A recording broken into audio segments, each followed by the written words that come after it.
Hello and welcome to Being Well. I'm Forrest Hanson. If you're new to the show, thanks for joining us today. And if you've listened before, welcome back.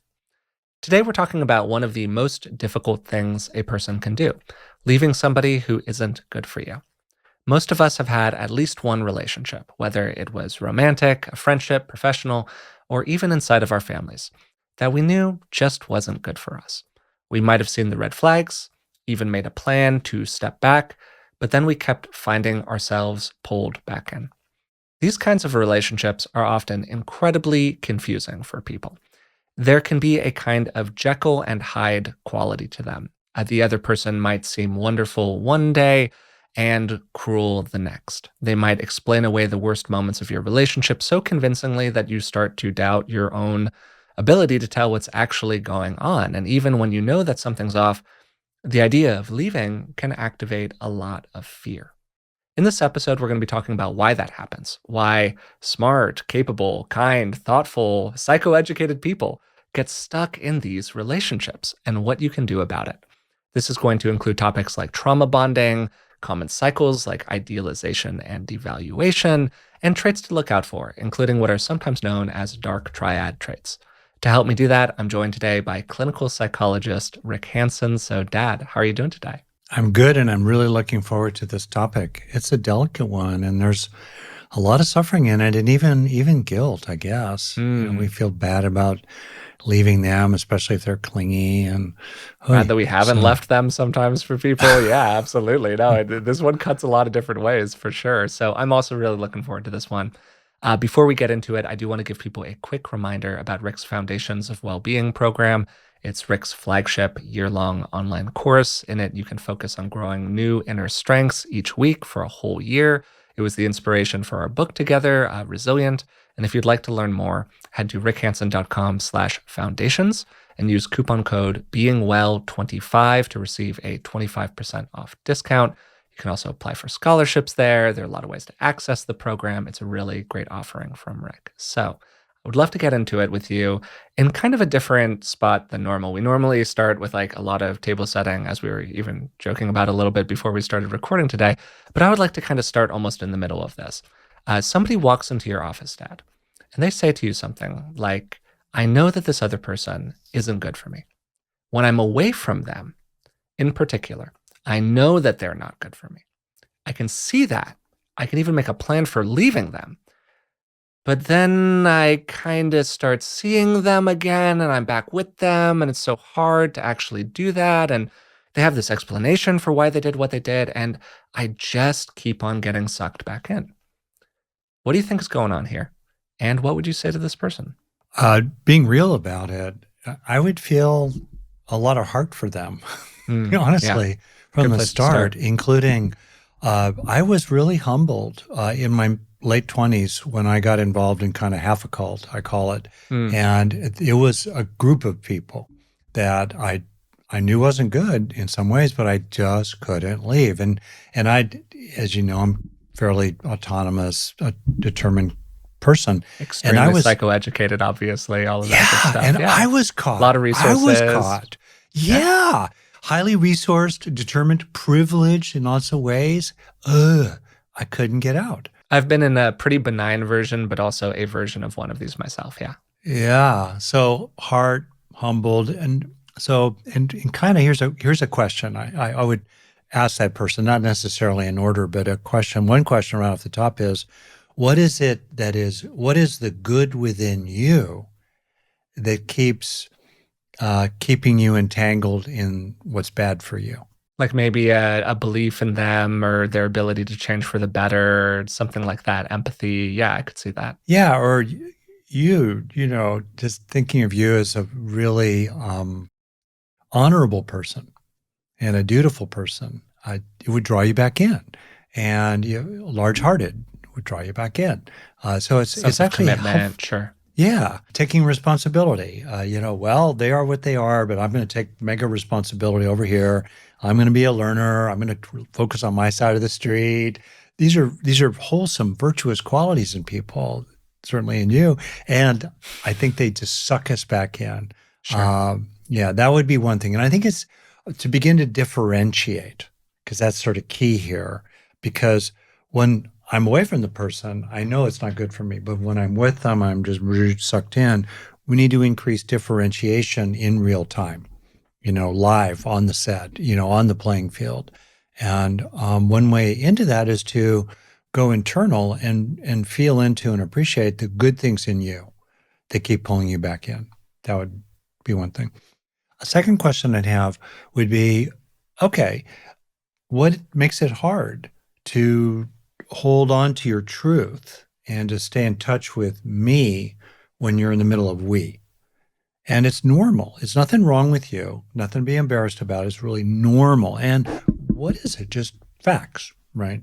That's keeping you, that's making it hard for you to see clearly when you're around them, when you're in the reality distortion field, that other person is kind of radiating. And it could be stuff like childhood material about over-enmeshment in your family of origin as a model of attachment relationships, not enough sense of differentiation, from other people. And it may be, again, some of your strengths and goodness. Maybe you're a very open person, very kind of sensitive and empathic and permeable, and you care about others. And that kind of makes it hard for you to differentiate, in real time with another person. Just understanding that better can help you, reminding yourself of certain things going in, maybe even writing some stuff out. If you're talking with them on the phone, going back and forth to that, yellow sticky, on the wall, not my problem, or, it's okay for me to be me, or, what's in your best interest, Sam, or whatever your name might be, right? Okay, I'll stop there. I think you gave a great list already of things that could be in the mix for somebody. Another one that I would put out there that I think is really true for people is often these relationships become very isolating, both because the other person is doing things, whether it's deliberately or it's subconsciously, whatever, in some ways it almost doesn't matter, to kind of isolate you from other people, or because there's a lot of shame in the mix, because you kind of feel inside of yourself like, oh man, I feel bad talking about this with other people. I don't want to be the person who keeps on bringing this kind of a topic up to my friend group, or my friends have gotten tired of hearing about this because every time that I talk to them, I just talk about how bad fill in the blank person is, right? And they've just told me, hey, like, we have nothing to add here. We've already said what we feel like we have to say, and so now I feel increasingly cut off from different forms of support that could exist out there. So that's another one I would kind of lay on top of the pile here. I'm glad you said that because, a disclaimer here, we're not talking about normal relationship, issues, right? Disagreements, little tussles here and there. Mm-hmm. We're talking about it. It's kind of like walks like a duck, quacks like a duck, acts like a duck. Yeah. Basically, a rule of thumb for me is, do I feel bigger or smaller after an interaction with somebody? Yeah, good relationships can have plenty of conflict in them. We're to your point, Dad, this is sort of a slightly different focus. When I was setting this up, I wasn't thinking of it as explicitly an episode focused on helping people out with abusive relationships. That's kind of itself a whole other category. There could be stuff in here that's helpful for you if that's a situation that unfortunately you find yourself in. And particularly some of the stuff that we talk about today that's about identifying those kinds of relationships could be helpful for you. I'm sort of thinking about this in that range that it's definitely above, oh, we argue sometimes, or we're having like a normal range relationship conflict. Does that kind of make sense? Oh, it's great. I think it's a really interesting territory. And to mess it up further, probably, it could be that relationships sort of have different channels, if you will. And it could be that when you're in the channel where you're just talking about sports, it's fine. But if you get into the channel where you're talking about politics, it just doesn't feel good. Right? Or maybe, this is someone where as long as you keep it on a kind of formal footing at work, goes okay. If you allow that boundary to slip and slide, and based on that one night of going out for drinks and getting kind of flirty with each other, and then it got weird, you just pull back. So there's a place here too for recognizing that in certain channels, it could feel bad, but in other channels, it's still okay to maintain a relationship in that channel. Great. And just to keep on doing our disclaimers at the start-ish of the episode here, we're going to use the word relationship a lot, like you just did. And this is, of course, a huge problem inside of romantic relationships, maybe the most common place where this becomes a problem for people. But when we say relationship, we also mean friendships, families, some work environments, things like that. So we're being kind of inclusive here with it. One of the things I definitely wanted to do was a little bit of things to look out for, red flags, that kind of stuff, which can be helpful for people. Particularly, there's this set of traits that sometimes people refer to as the dark triad that I think are particularly problematic inside of different forms of relationships. First one, everyone's heard of it, narcissism, grandiosity, fragile sense of self, me, me, me. Second one, what's called Machiavellianism. And this is about covert forms of manipulation, which is going to be a big theme of the episode. Then third category, probably the least common, but it's, kind of depends on how you think about it. This is full-blown psychopathy, or what are sometimes called antisocial personality traits. What this means is a general sense of lack of kindness and care for others, no real remorse. If this is somebody who essentially never apologizes, a kind of sense of callousness maybe in their behavior with other people. And for me, what to look for here is, what is this person like under pressure? Anyone can be good on a good day. What are they like on a bad day? Particularly with things like narcissism. Narcissism is a style of emotional regulation. So the person is hypersensitive to feelings of shame, low self-worth, that kind of stuff. So they have to chronically look outside of themselves to regulate those feelings. They can't do it on their own. And this is why sometimes people who are in that more narcissistic category find a kind of identified person that they sort of latch onto as this external object that then functions for them as a source of narcissistic supply. So when you guys are agreeing about everything, when you're doing everything that they want you to do, they can be perfectly lovely. If anything, they can be charming and sound really clever and, be very successful out in the world. But on a bad day, that's when everything kind of goes to hell. And that's one of the things that I just think really stands out as a pattern in these kinds of people. What's the meter? Okay. The meter. I'm looking for the first word. What would be the first word for the weird meter? The spook meter. We're in spooky season, Dad. It's almost Halloween. We can do the spook meter. Okay. Yeah. And your home is super decorated, thanks to Elizabeth. Oh, maybe Elizabeth some others. loves spooky season. Big spooky season person. Yeah. Yeah, the spookometer, where it's just, and what is that? And so I wonder, for me, it's registering that this other person doesn't actually care about me. Yeah, it can just take a long time to figure that out, but I totally agree with you. Yeah, and even the animal feeling, where you just, in your gut, they say the words, maybe they're charming. You've talked about charisma sometimes as a feature of narcissistic people, but deep down inside, when you walk away, you feel emptied, you feel less, you feel subordinated, you don't feel cherished, you don't feel prized. Here, there's a struggle often around valuation and devaluation, as if it's a zero-sum game, and there are a finite number of, affirmative supplies in the space. So if you get some, that means they get less. So do you feel somehow depleted in your worth? Do you feel subtly, this is a real hallmark for me, subtly that you have to keep proving yourself or impressing them or earning your way back in to good standing with them? Fuck that shit, if I may be so blunt. I did see that coming. You just hit me with that one, Dad. I love it for you.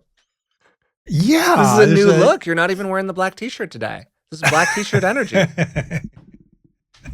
Not black helicopter energy. No, but black hat energy or whatever it is. Yeah. But anyway, no, I like black. Black's good. Anyway, so point being, to me, yeah, how do you do it? Where you just, this kind of more visceral read, where you just go, I feel like I'm being used by this person. Yeah, what I can tell you are some things that activate my spookometer. maybe that's a good place to answer this question from. Yeah. One of the things that is really, it did not used to, but what has really started to activate my spook meter are when people do a lot of fast forwarding of intimacy. Huh. When somebody is in that world of like, wow, we just met, but I feel like I've known you forever. There are going to be moments in life, maybe, where that's authentically true for a person. Elizabeth has had experiences, particularly with female friends, where she talks to the person for 5 minutes at a party and she comes up to me and she's like, yeah, I'm going to be friends with that person for like forever and ever. And she's right. She's often totally right about it. Yeah. And it becomes like this great, meaningful relationship for her. So some of this is about discernment, but this is a big hallmark of these kinds of relationships and the kinds of people that end up becoming a little bit problematic, particularly in romantic relationships. This real acceleration of like closeness when no foundation for closeness has actually been built.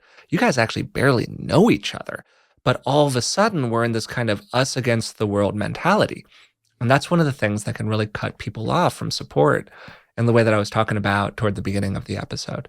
What do you think about that, Dad? I'm wondering about that one because I think a lot of people have this deep desire to find that person where it's like you lock eyes across the room and it's like we've known each other forever. So me flagging that as something to look out for might be a little counterintuitive for people. People can have, and I've had certainly experiences like Elizabeth has had, where there's a real strong sense of connect. I kind of think you're getting at, I experienced this a fair amount in the early days of the human potential scene where people would be hanging with you at a party and, suddenly they'd be your deepest friend.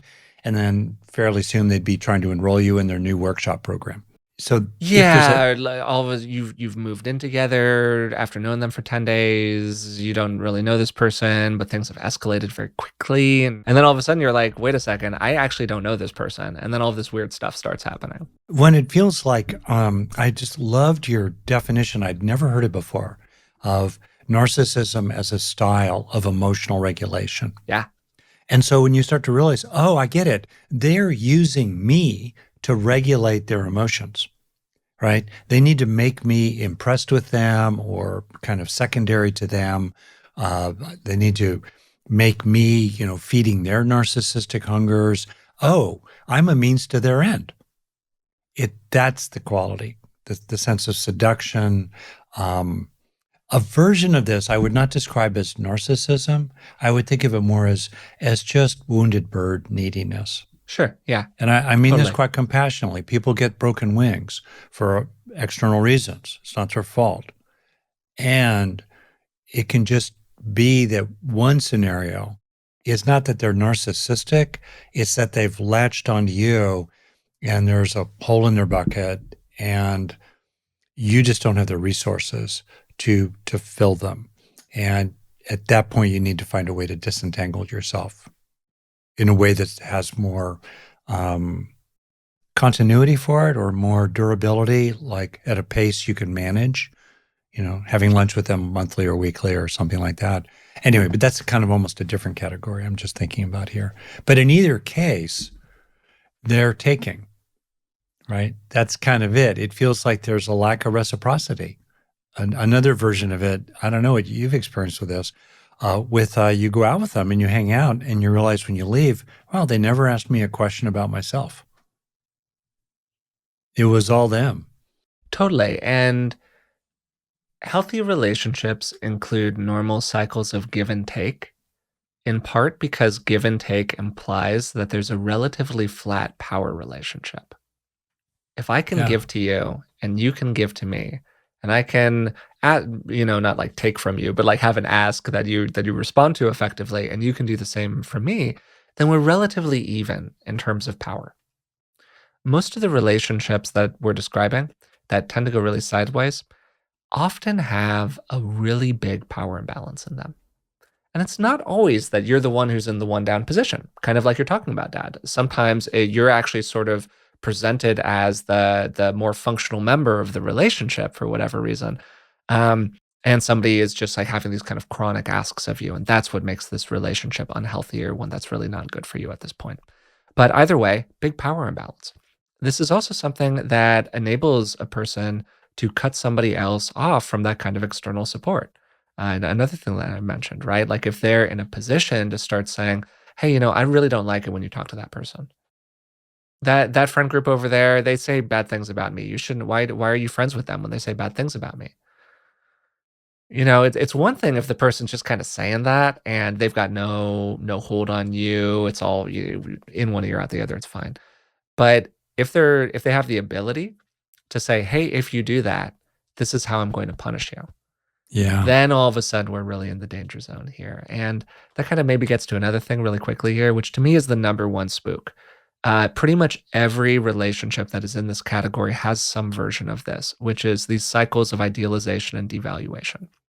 So this is a really common pattern in particularly abusive relationships, but in these more normal range, but still bad relationships as well, where there's this frequent cycling, this kind of rubber band snap that you can sometimes see in real time, where a person goes from being amazing, I love you, I love you, I love you, to awful, I hate you, I hate you, I hate you.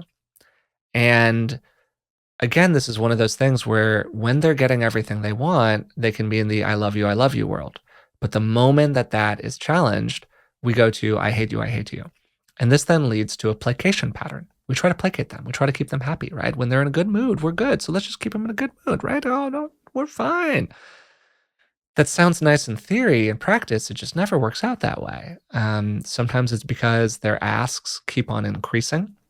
Sometimes it's because it's like there's a bucket with a hole in the bottom and you can just never fill the bucket. Whatever it is, this is a form of intermittent reinforcement.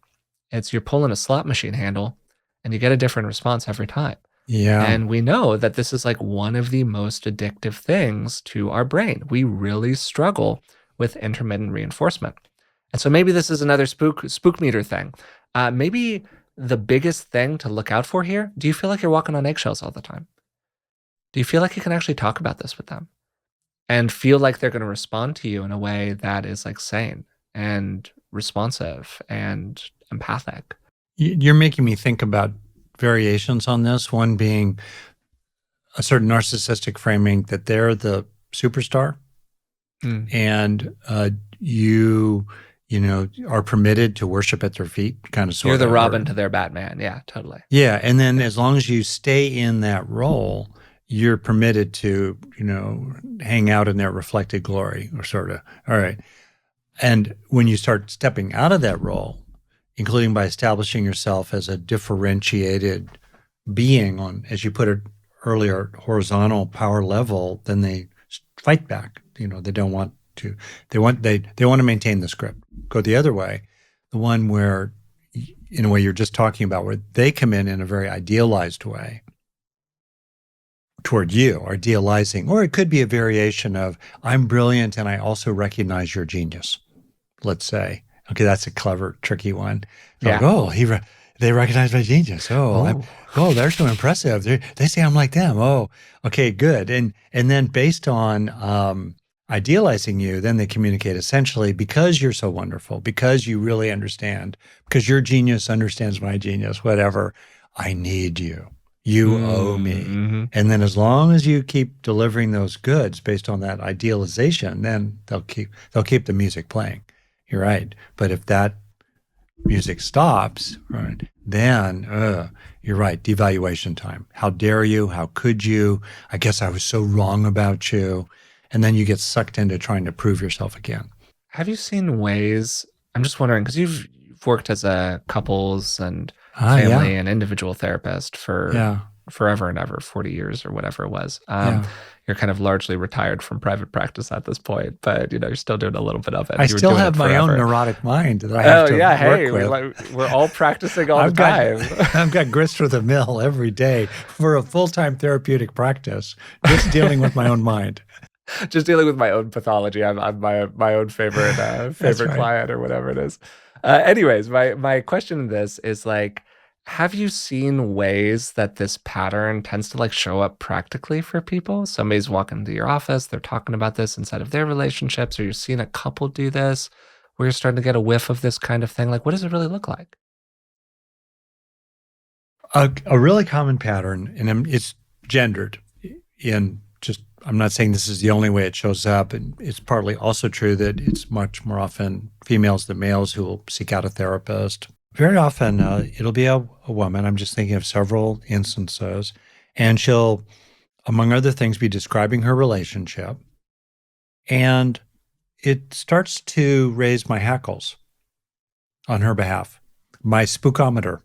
The spooks are going off for you. Yeah. Yeah. Like he said, what do you? Or he doesn't do what? Or he insists that you what? Or, and I start moving more and more in that way. And part of it for people to understand, I think, is not around blaming yourself, but again, recognizing, okay, what are the factors that keep me hooked?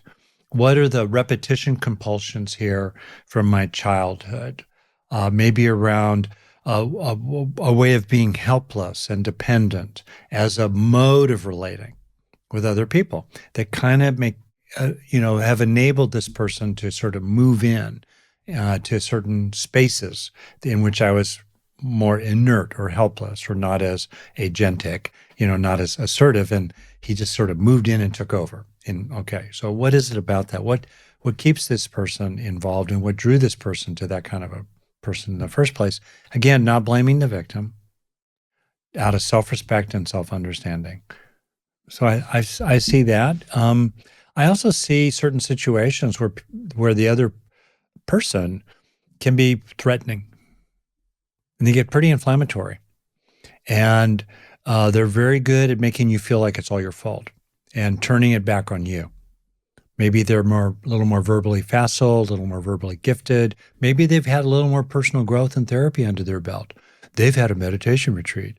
They just throw it back at you, and you walk away going, I guess it must be my fault. I have to grow. I have to let go, and so forth. So that to me also is a clue. If when you keep walking away from interactions, the structure of it is that, oh, okay, it's you, the person who has work to do. So a second ago there, Dad, you used a phrase, repetition compulsion. We've talked about these ideas on the podcast in the past, including the episodes that we did on psychoanalysis. But this kind of gets to something that is a big topic that I wanted to do with you today, which is whether there are some tendencies in the people who tend to get stuck in these kinds of relationships. And you were talking about it even at the very beginning of the episode when you mentioned, hey, here's some qualities that this person might have or some things about your personal history that somebody like this could be kind of taking advantage of. I would say a person who was smallified in their family, who was made to be the good boy or good girl, with a certain amount of maybe understandable seething anger underneath it all. Speaking of myself, growing up in some ways, it could be, someone who had a sibling with health issues, and so they had to sort of recede to the side in the family because there just wasn't the understandable attention or resources for them.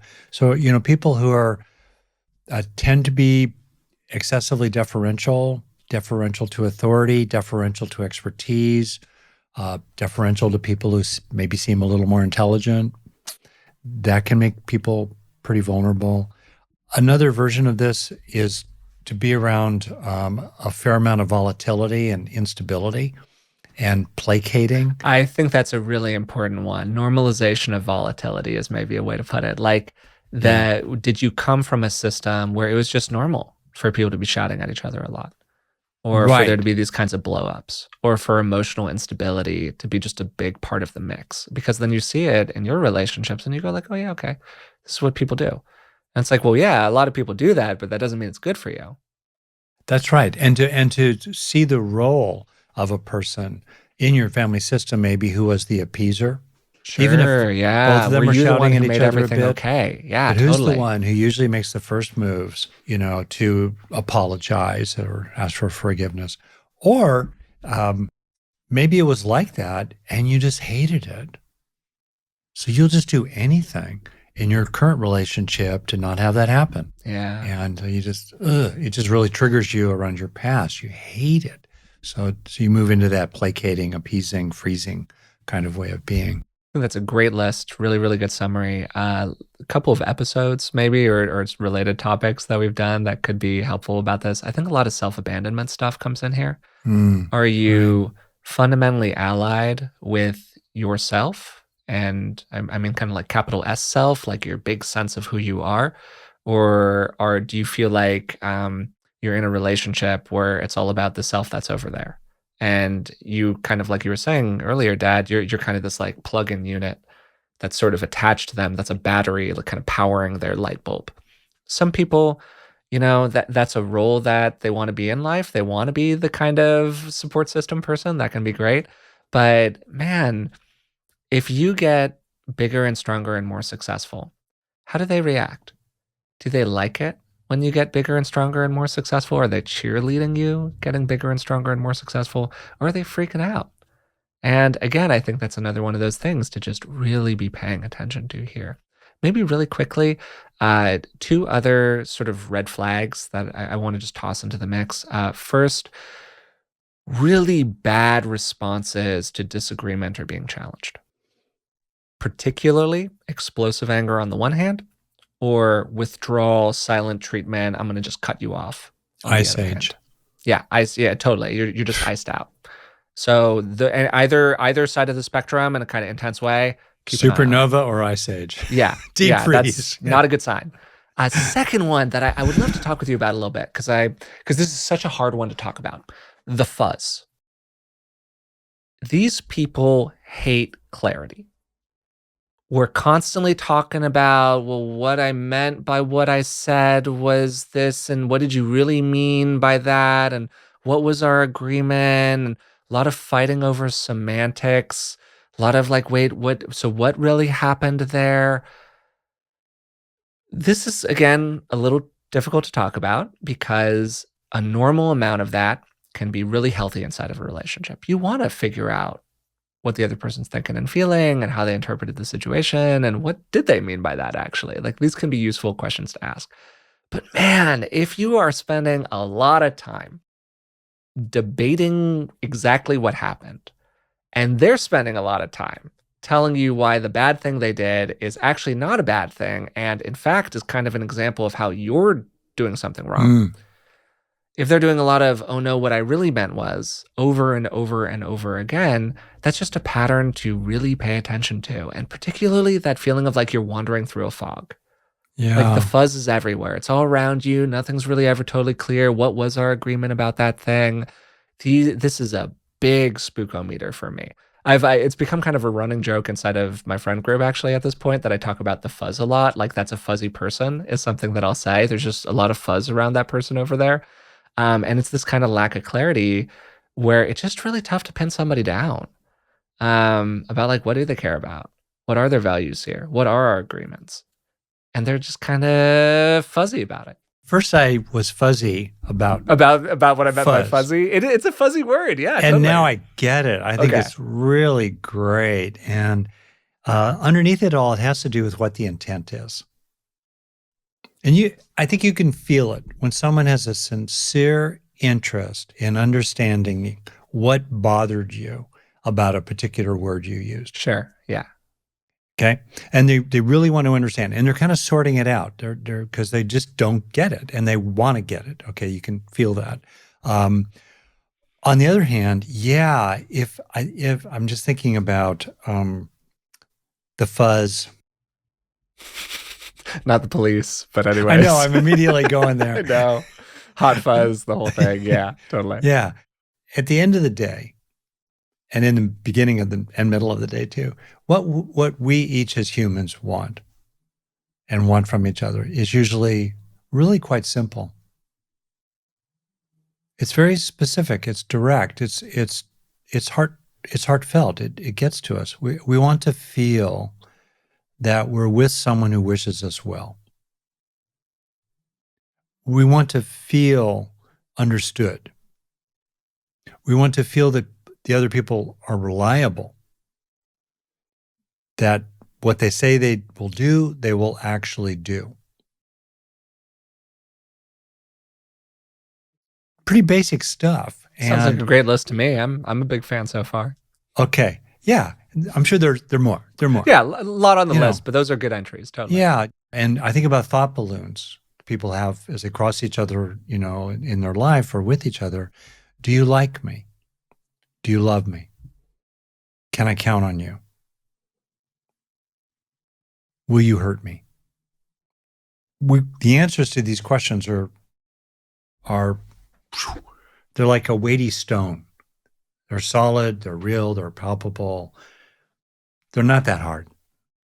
And I think fuzziness is a way to evade clarity about actual answers to these soulful questions that we have naturally for each other. That would be one thing I see. And a second thing I see is that they're throwing out the word cloud to like an inky squid, to evade and escape. Obfuscation, baby.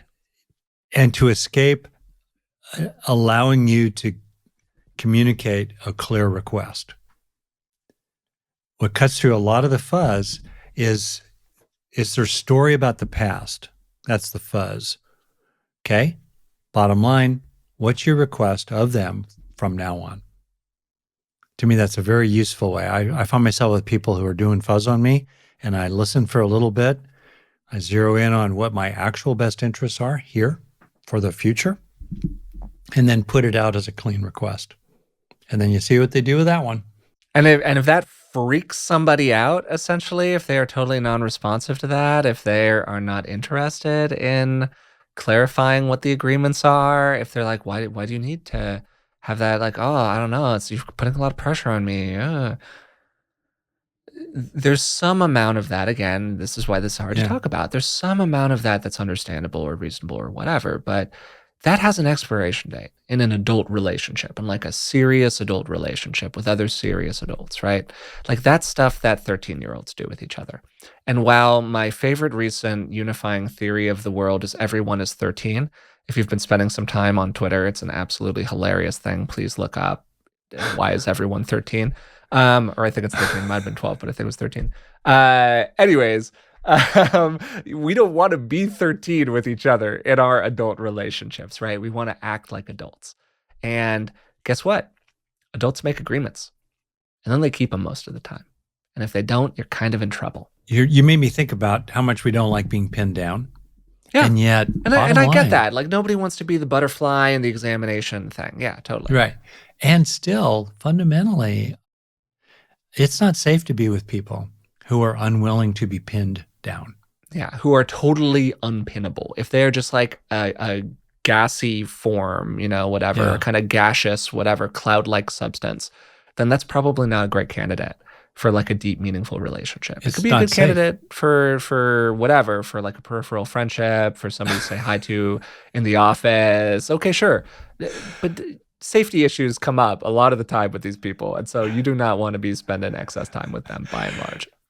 Yeah, if I could, Forrest, to name one of your probably least favorite activities, which is being high up on a cliff with the wind. Oh, yeah. Real fear of exposure over here. I raised my hand on that one, totally. Yeah. Okay, you just made me think about my own experiences of being high up on the cliff, and those people who know how rock climbing works, it's that one person is anchored. They're the belayer, and then there's the lead climber and so forth.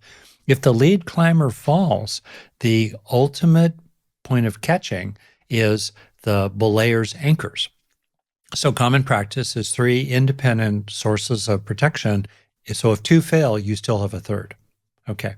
So I was just thinking about being, 50 feet up, 100 feet up, and calling down to my belayer, hey, yo, are you, because I'm getting scared, let's say, as the lead climber, hey, are those anchors solid? And the other person says, well, what is an anchor anyway? And what do you mean solid? Why do you need to pin me down for that? I'd be freaking out because obviously I need to know that the anchors are pinned down in the cracks and my partner is pinned down with his assurances. And I think there's a lot about life that's like that.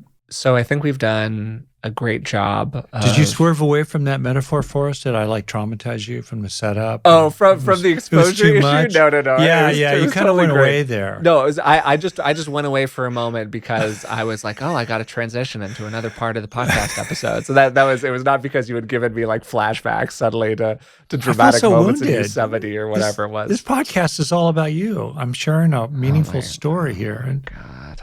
Oh, hey there. Thanks for watching, and sorry for the little interruption here, but it turns out that over 60% of the people watching this video right now are not subscribed to the channel. I really appreciate your support, even if you don't subscribe, but it's even better for me if you do. So if you could take a moment to hit the subscribe button, maybe, whatever they say, smash that like button while you're down there, I'd really appreciate it. So thanks so much, and back to the show. Okay, we've done a great job of talking about all the stuff that's in the mix here. I think I'm going to pat us on the back. All right, great. Okay, good. The crux of this for people is now what? A lot of good identification of what goes into this, things to look out for, that kind of stuff. And I think a lot of what we've been talking about so far is kind of the answer to why does that smart, capable, thoughtful, intelligent, psychoeducated, blah, blah, blah person still sometimes find themselves sucked into these kinds of relationships. These relationships are complicated. They're fuzzy. It's sometimes hard to see what the real truth of something is when you're in kind of the fog of a relationship. So, okay, now let's say you're in one of these. What do we do about this? I think a big one for people, like a place to start, is rebuilding that sense of yourself as somebody who matters, for starters. My needs really matter. Rubber banding can really make it difficult for a person to be confident about their perceptions of what's going on. Maybe I overreacted. Maybe they didn't mean it. Oh, they'll be better tomorrow, whatever it is. And it can make it kind of hard to reconnect with that sense of self-trust, that feeling that like, hey, no, I am seeing this clearly. Wait a second. Yeah, that actually wasn't good. Oh, no, they can't talk to me that way.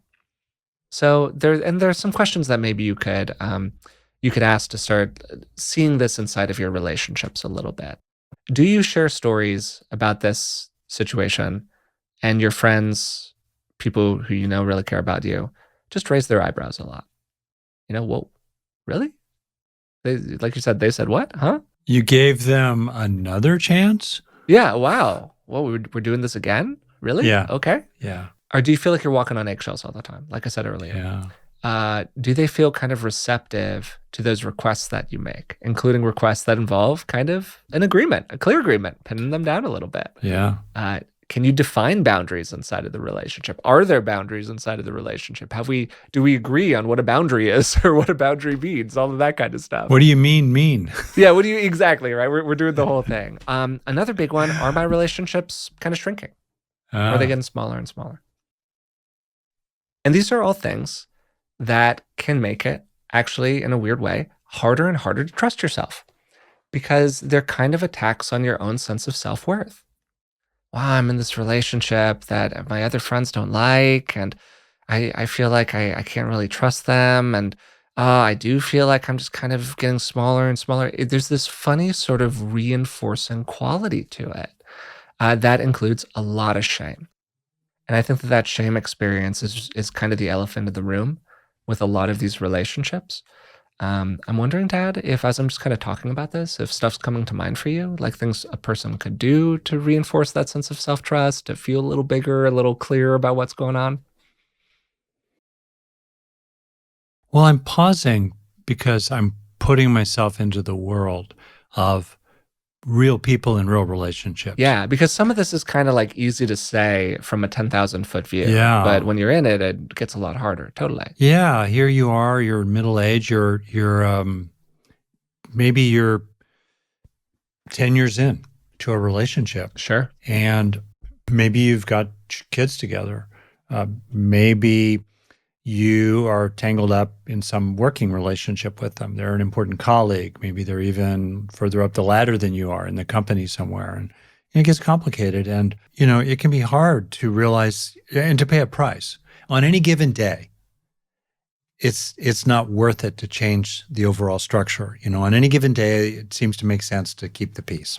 right? But Yeah, then and the I think days that's a become years. huge hallmark of these relationships. On any day, the cost of leaving is greater than the cost of staying. But when you add it up, wow, you do Yeah. not like that bank account. Yeah, that's right. So that's real, and that has a lot of weight on people. So what do you do about it? Well, one thing I think that's really helpful is to ask yourself, if I knew with perfect certainty that the next 12 days or 12 weeks, or if the next 12 months were exactly like, more or less, in regard to these key things that are wearing on me now, the last 12 months, if I knew with perfect certainty that there was not going to be a significant change, what would I do?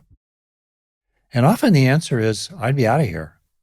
And then next question is, okay, what can then reduce your uncertainty about the answer to the question, will they change for the better? Because it's okay to look at other people and think to yourself, they do need to change for the better, or I'm going to leave this job, this roommate, this apartment, this town, this relationship. It's just got to change for the better. Know what your walkaway is. Or you might say, well, darn, even if it continues, net, triple net, the kids are still in the home, they're not out of high school, it's not horrible on any given day, and I'm quietly going to make my plan for 3 years from now when they finally, go off to college, say, for example. But know what's your walkaway, what's your prediction, what do you need to do to clarify whether it will get good enough to stick around? That I think is really helpful. Another thing that's really helpful is to increase your options elsewhere. Kind of quietly, maybe you're not quite ready to move, but build up friendships outside of this relationship.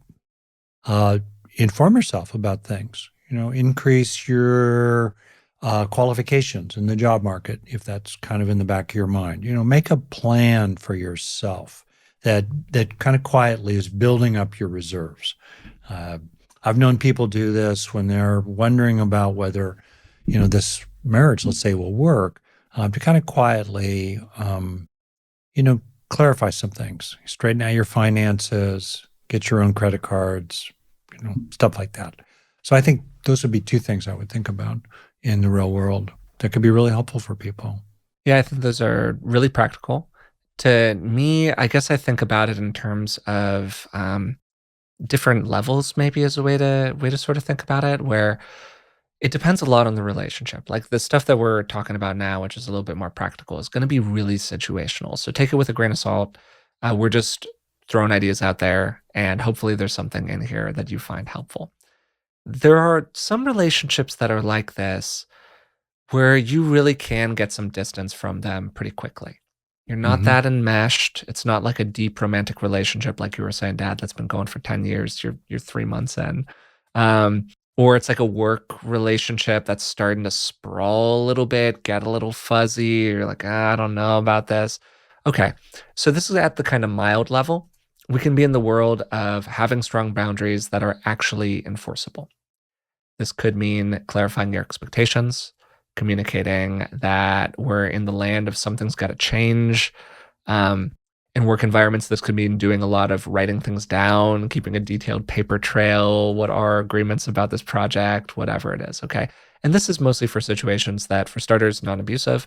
Uh, Also, ones where you feel like there's some actual real chance of change, like interacting about it makes sense because the person is still kind of malleable to you. They haven't entered the world of like, yeah, this just ain't gonna change, man.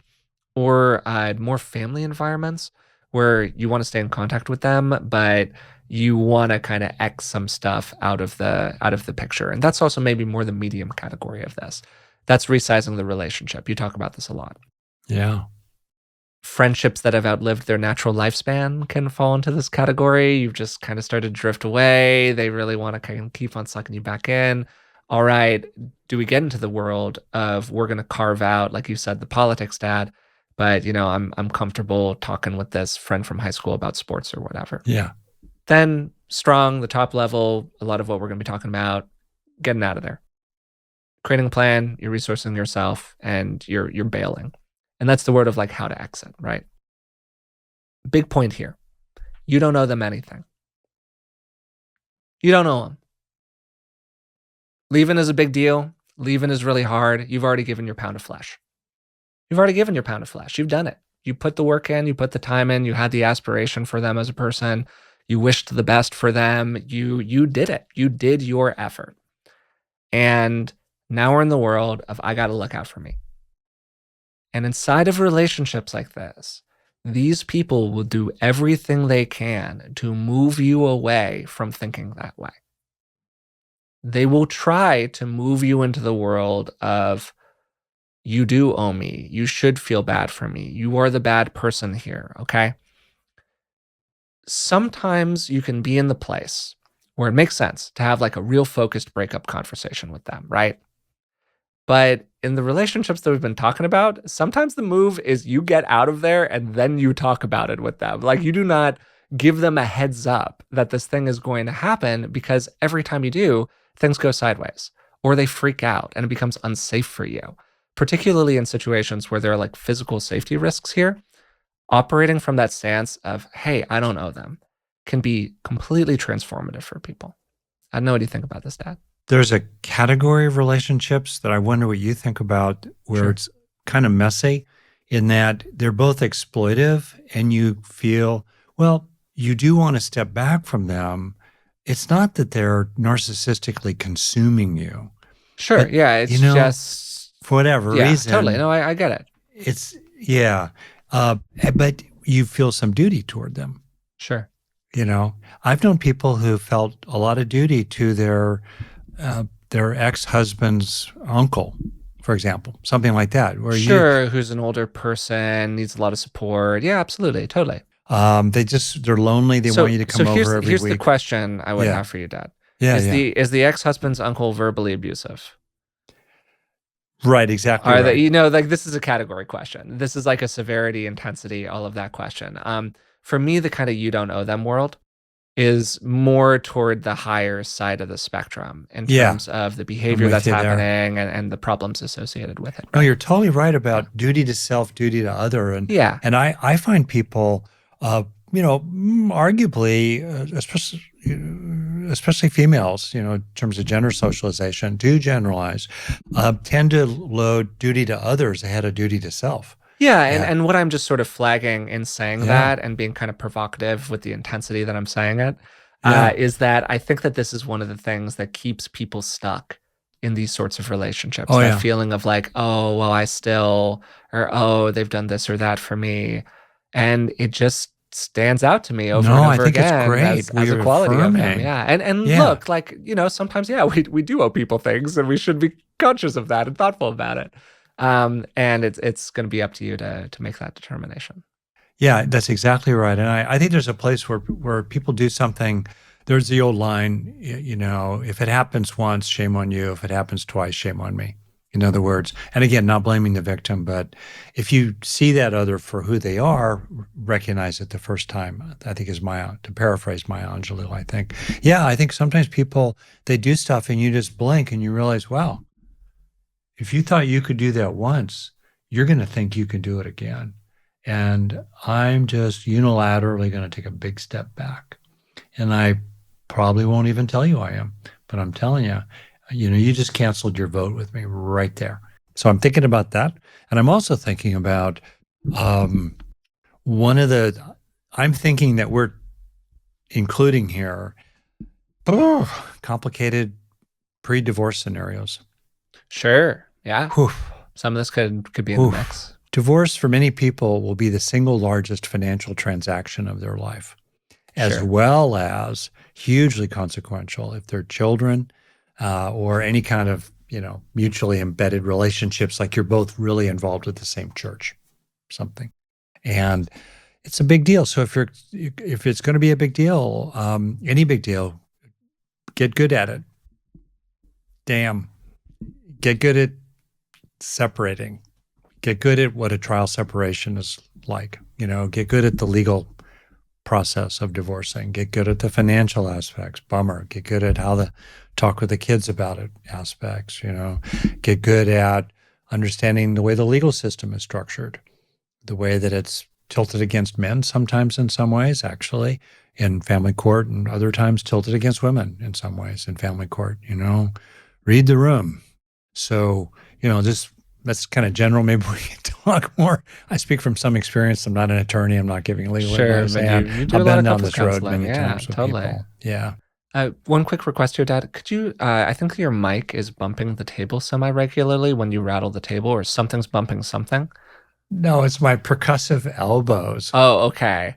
Yeah, if we Thank you. could be careful about the percussion, about the drum section over there, that would be fantastic. That's right. And I'm taking your request because we have a good relationship. Yes, yeah. You can complain, and my complaint department. That's another thing. You want a clue?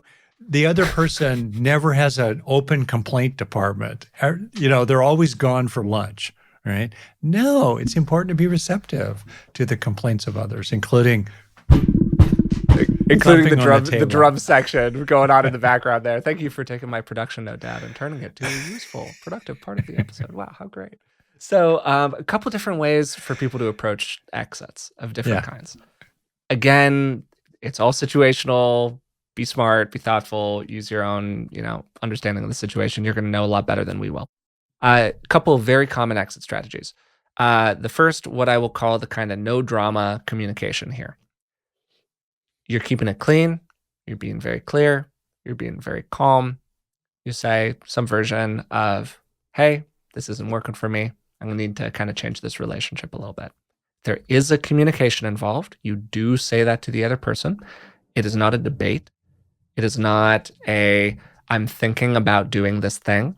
It is this is what's happening. This is what I'm going to do, because I get to decide what I am going to do. It is generally brief, kind of emotionally neutral. You're not talking about what happened. You're not, most of the time, talking about why you're doing this. You don't feel the need to blame them. You're not freaking out. You're just trying to keep it clean and get out of there. And this is something that you can do when the other person is not very likely to retaliate or escalate or make it super weird. You just want to end contact. You want to do it as as sort of morally neutral a way as possible.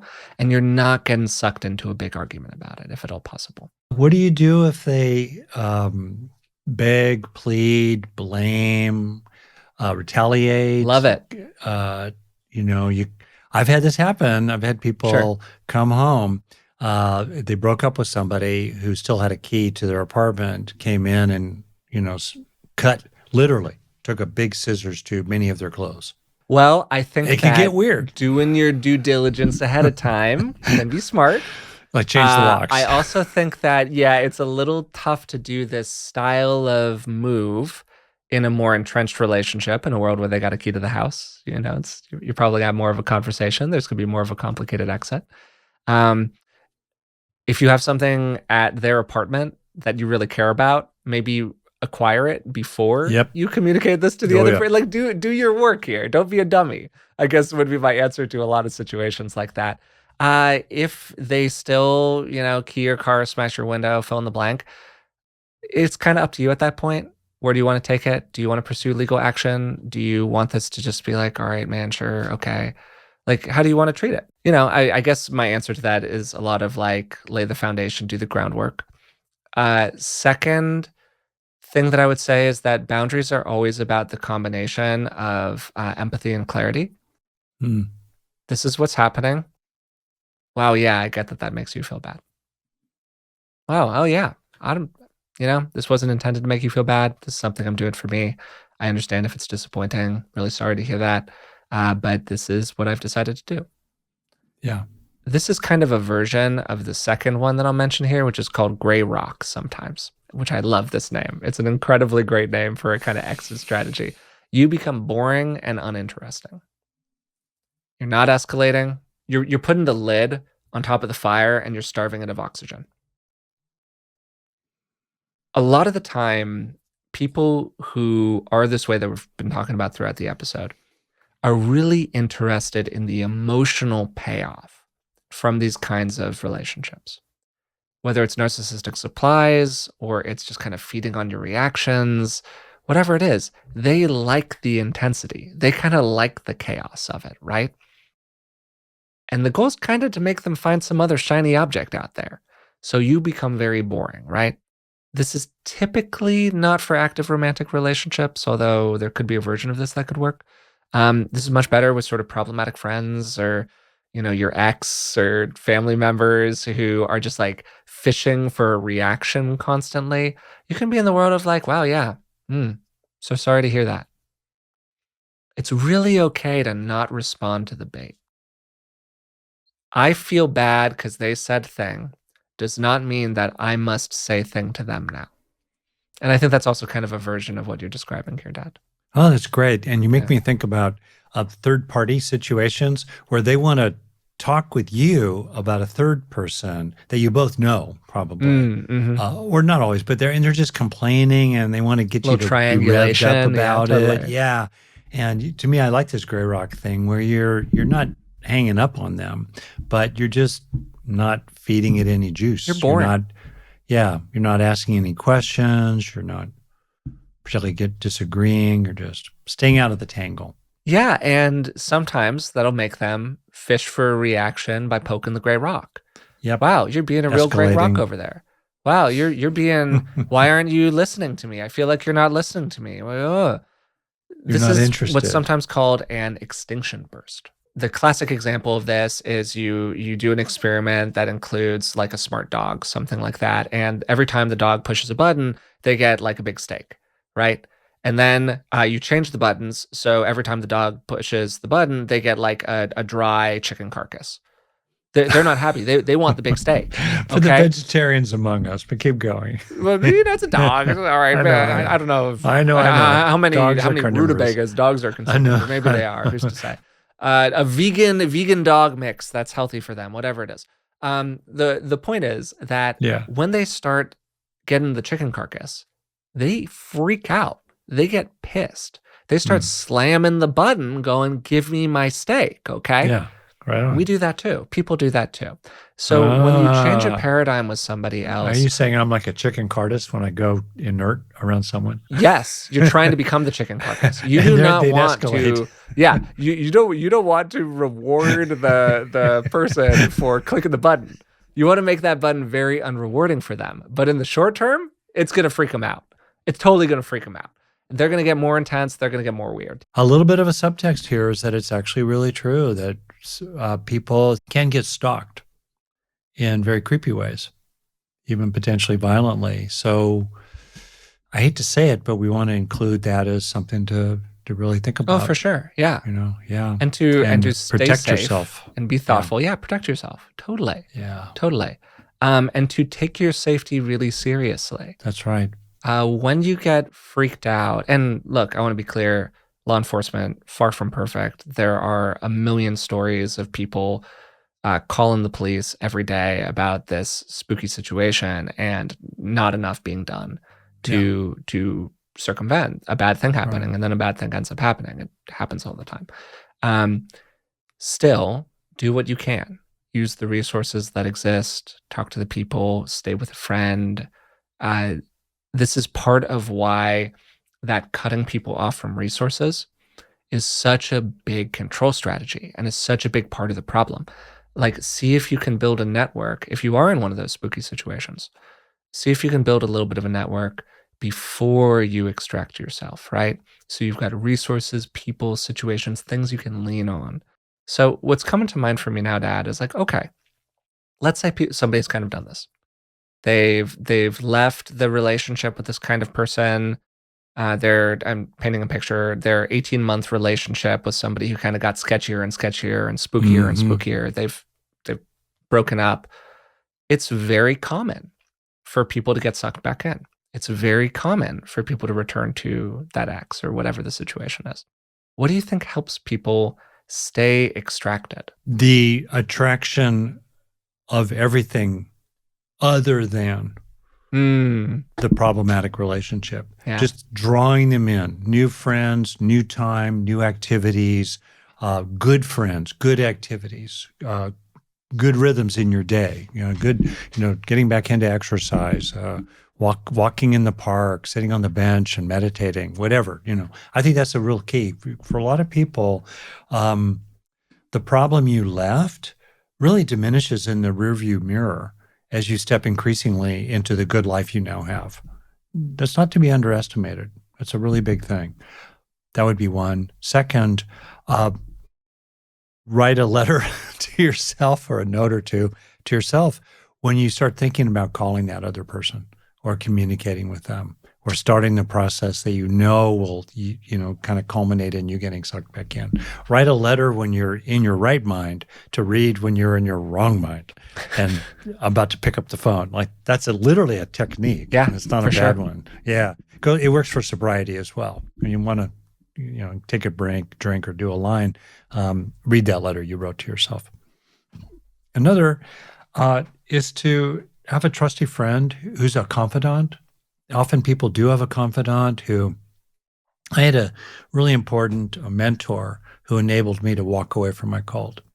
And part of what he offered was that he didn't, and I think this is helpful for people, he didn't become a firebrand. Oh my God, I can't believe they treated you like that. He didn't, because then I would have been defensive about this organization I'd been involved with and given my blood and soul and money to. No, he was just very calm, and you could feel he was sort of looking at me, and his thought balloon was a little, wow, Rick, I know you to be a rational person who's got a lot on the ball going for you. What are you doing with these people? It was that kind of more calm, he's a Midwestern kind of guy, weight that really landed for me. So that's a word to the wise for the confidants of those who are, enmeshed in these problematic and that relationships. gets to shame a little bit again. Like, right, how do we avoid this process, this extraction process, this staying extracted process? How do we avoid it activating shame? And like the defensiveness you're describing, one way to view it is as a kind of like protection against feeling, oh yeah, you're right. Wow, that was so dumb of me. Now I have to defend the thing. So you can see what I'm saying. Oh, here. Totally right. And that's why I think, great point, Forrest. What's appropriate is grief, not shame. Yeah, love that. And also anger at how you have been exploited, ripped off, extracted from, used. That's helpful too. Healthy anger about all this, and some grief and a sense of how your own virtues kept you in the game, kept you in. So I think that really helps. So having a confidant, that really helps. And gosh, the last thing I'll just offer goes back to our thing about, the opposite of self-abandonment is self-allegiance, self-loyalty. You're on your own side. And to just really be grounded in and being kind of clear-eyed, just there's no cheese down that tunnel. That duck will never fly like an eagle. It's never going to be better. Yeah, being kind of disenchanted about it, I think can be a big piece of this for people. That feeling of, look, there is no mystery box here. Because I actually know what's in the mystery box. I know that it is not, to quote Family Guy, a boat. It's a something else. It's a chicken carcass, to continue our metaphor, right? Like I know what this looks like. Best predictor of the future is the past. Yeah. What's going to make the next 12 months or 12 weeks or 12 days or 12 hours be better than the last 12 weeks, 12 days, 12 months? And if it's not going to be better, causes and conditions, move on. It's another important thing too. It's that, in my opinion, I'm just to kind of rant a little bit. Man, this is your one life.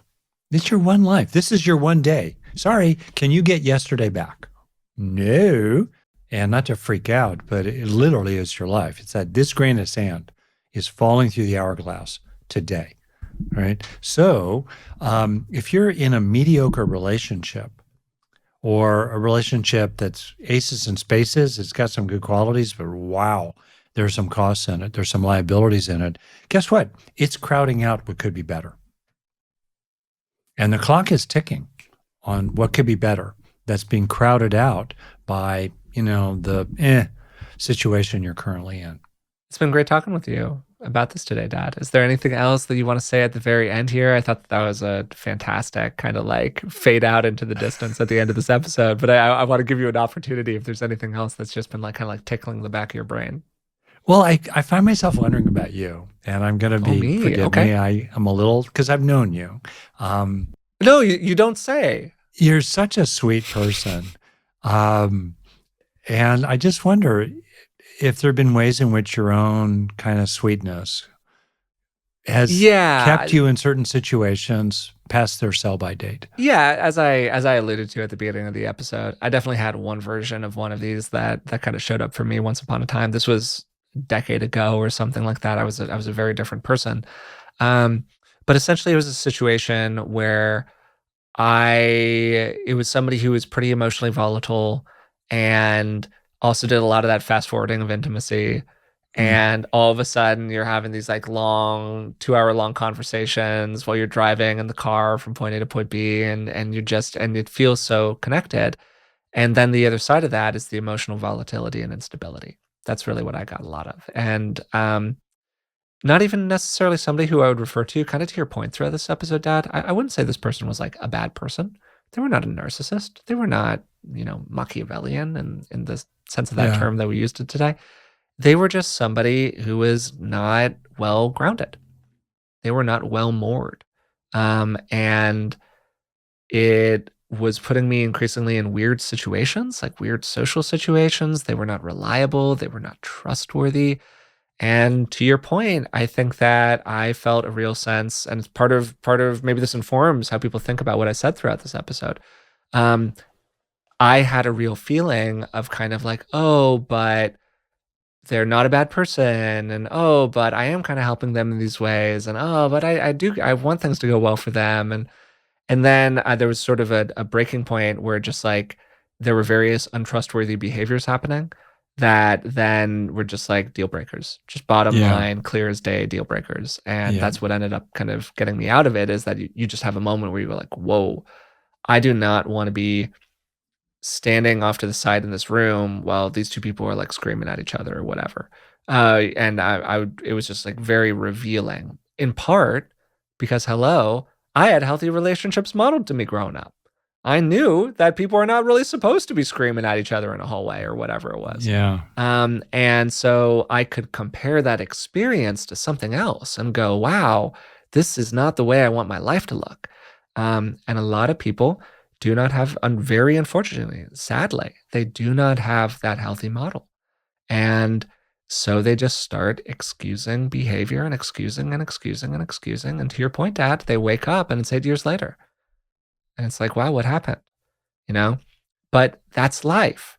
That's not about feeling shame for what happened. It's about, okay, what do we do from now on? It's like you said, Dad, there's grief. There's maybe even some regret in the mix. But the healthy aspects of this are the things that help you get on your side. Yeah. Sometimes that's anger and frustration. Sometimes that's a strong sense of your own like values and needs. Sometimes it's a sense of like, wow, yeah, I got sucked into this because I'm a good person and because I do care about this stuff. But now guess what? It's time to go. The clock's run out here. That's a good place to end. Hey, maybe go. that's our fade The out. Normally it's clock's you we're fading out on, buddy, but maybe we're running fading out on out. me today. I had a great time talking with Rick today about disengaging from the people who are no longer good for us. And I started the episode by asking Rick, if you had a client who came into the office to talk with you and they said something like, hey, I know this person isn't good for me. I keep on trying to extract from this relationship and I just can't do it. Please give me some advice here, Rick.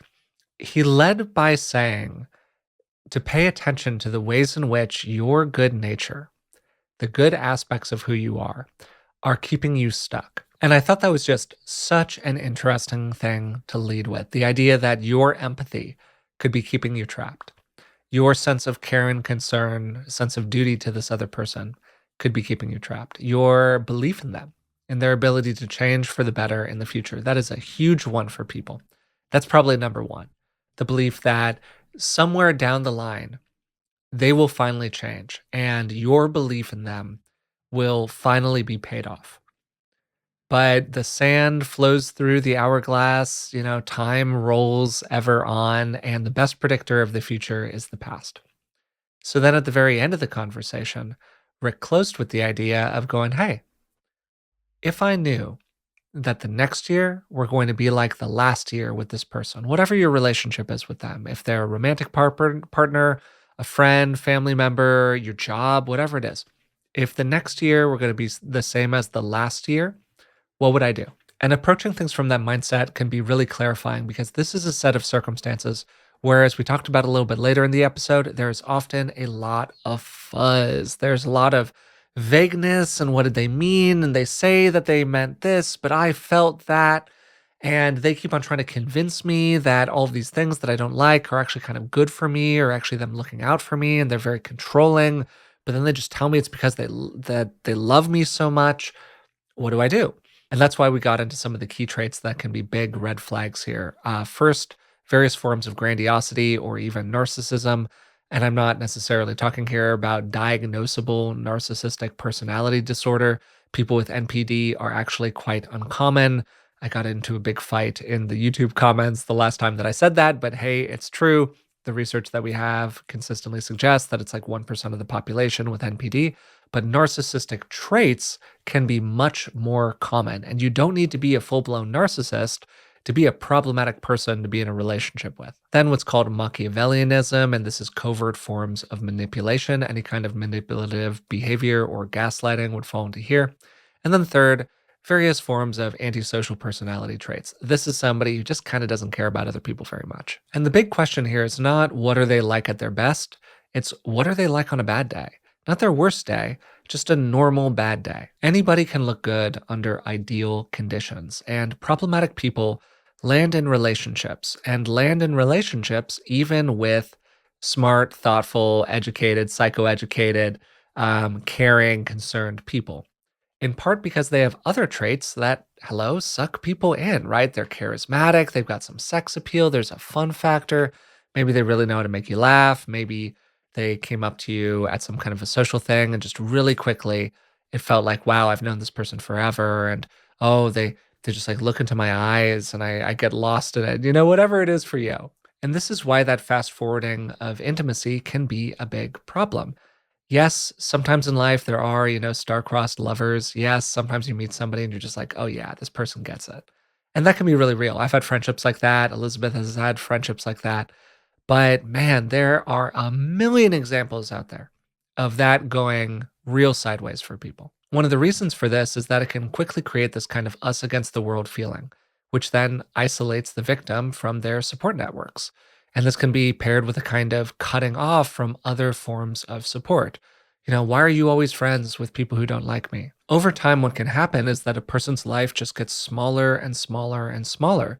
You can't talk to that person. You can't be friends with that guy. I don't like it when you go to those kinds of places because I get really worried. You're dancing with somebody who's not me, whatever it is. As long as we're talking about the spookometer here, the things that get me concerned, the big spook for me, outside of obviously forms of abuse, are cycles of idealization and devaluation.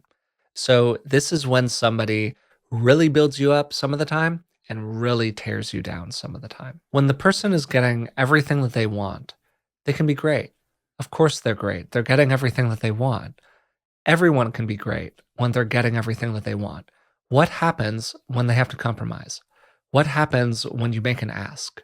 What happens when you have different values from theirs? All of this leads to a feeling of walking on eggshells. And under extreme conditions, this can even result in something that's called trauma bonding.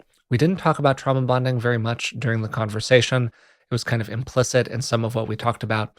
At its core, trauma bonding is based on that kind of rubber band idealization to devaluation reinforcement loop that starts to kind of tie together pain with reward.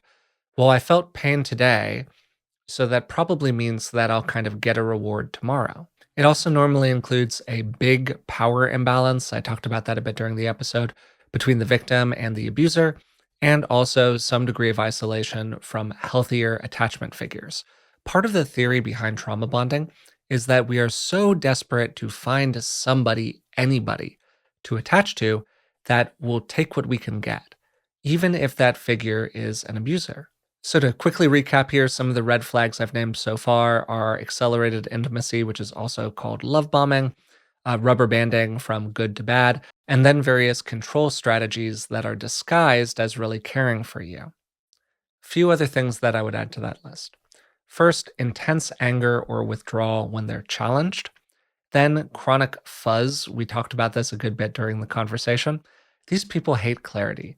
They hate a written agreement. They hate being pinned down about what their values are, what their boundaries are, particularly which of your boundaries they will actually respect or what they will actually commit to do in the future. Or, yes, I agree to that thing over there and I will show up at 9 a.m. And then when they don't, they're like, wow, I'm so sorry. If that happens, if they make an agreement and then they don't follow through and they authentically apologize, they're probably doing okay. Most of the time, these people hate an authentic apology. There is always an explanation for why things went the way that they did. Or at the very least, they just collapse. Oh my God, I can't, I'm the most horrible person in the world, that kind of thing. Where there's, again, this kind of draw for support from you. And this was one of the things that Rick highlighted throughout the conversation. Do you feel big and strong with this person, or do you feel small and weak? Do they push you from being big and strong one moment to small and weak the next moment? As you get bigger and stronger, do they support you? Do they validate you? Are they on your team? Or do they start trying to kind of pull you back down? Are they receptive to your requests? Are they open to changing the behaviors that you find most problematic? Is there anything that keeps them coming up that makes other people raise their eyebrows all the time? Do they show empathy and care toward other people even when it doesn't benefit them? Are your other relationships just getting smaller and smaller? These are all things you can look out for. Then toward the end of the conversation, we started talking about ways to exit these kinds of relationships. This is hyper situational. The big picture stuff that we mentioned is, for starters, lay a foundation, have a plan, don't have things that you like over at their house if it's a romantic relationship, change the locks, whatever it is that you think that you need to do to keep yourself safe and be thoughtful. Then we talked about different strategies that people might have. We talked about direct, kind of no drama communication, if it makes sense in the relationship that you have. Gray rocking, when you just become progressively uninteresting. Frankly, if this is a real safety situation, then forms of ghosting can be an appropriate response. In general, I do not encourage people to do that in their relationships. But if you're dealing with one of these situations, sometimes you need to just leave. Rick also mentioned various forms of third-party communication, which can be appropriate sometimes. If it's no longer safe for you to communicate, but you still got to have some kind of contact, we're in the world of a lawyer, human resources, whatever it is that communicating through a friend, whatever it is that you need to do to maintain your safety. We then closed the conversation with Rick giving some examples of what helps a person stay disengaged. And I really appreciated some of his ideas in here. I thought they were quite clever. Writing a letter to yourself right now that you read when you're thinking about, reconnecting with your ex or whatever it is. His number one piece of advice was finding anything else to be pulled into, a new hobby, a new fun activity with friends, another friend group entirely, whatever it is, find other things to occupy your attention. What you'll find is that as the rest of your life gets bigger and more interesting, you're going to have less and less desire to return to this previous relationship. I hope you found something in here today useful. This is, I think, a really important conversation. It's one that I'm glad we did an episode on. It's also an incredibly nuanced and individual one. And person to person, things are going to really vary here. So if you are watching on YouTube and you want to leave a comment down below, asking us about some aspect of this, sharing your own experience with it, giving some of the learning that you've had through life. This is a place where I think that there are a lot of different right answers and frankly, a lot of different wrong answers depending on the specific situation. And so this podcast format where we're just kind of talking in generalities is going to be helpful in some ways, but might not speak to your specific situation. So if we can all kind of pile in and help each other a little bit, then maybe there's some value there. If you're listening on Apple or Spotify, you can leave a rating and a positive review. That really helps us out. If you'd like to support the show in other ways, you can find us on Patreon, patreon.com/beingwellpodcast. At the very end here, I want to give you another quick reminder about Rick's Foundations of Wellbeing program. You can find it at rickhanson.com/foundations. Use the code beingwell25, that's the number 25, for 25% off discount on top of whatever sales and offerings and so on are running right now. It's a really cool program. If you like the podcast, I think that you'll really enjoy it. And until next time, thanks again for listening, and we'll talk to you soon.